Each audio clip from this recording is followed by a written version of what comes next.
Сахалартан бастакы СССР себеленилях күстерин чемпионатын кыйлага Максим Тихонов ологун, онна көңүл тустуга сетигилерин кепсир быстапка Ярославскаятын крайы өретер музейга турда.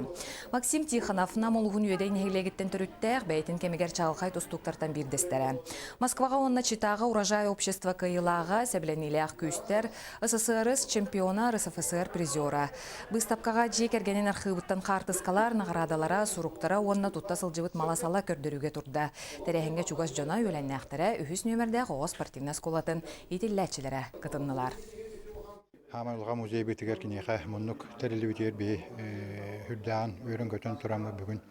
Бұл стендерлі теркелен тұрабыт. Максим Максимович кәдік тағыныттың хүрдәқ жалқай тұстуыны көрдір бүттен, әті кенеңітті бейге тұстуыт көрдәғыстар бұт кәпсейлер. Тұны бәйті хүрдәқ сәмек еді. Олғанлық алдан кәпсәбет еді. Атағыты бүгін ейітті бет. Хүрдәк техничне тустуга теден кинлер һән алылар. Онна бидде балы бербет онна нар инендики өдөрөр ктанах тустуга теден белетәрләр.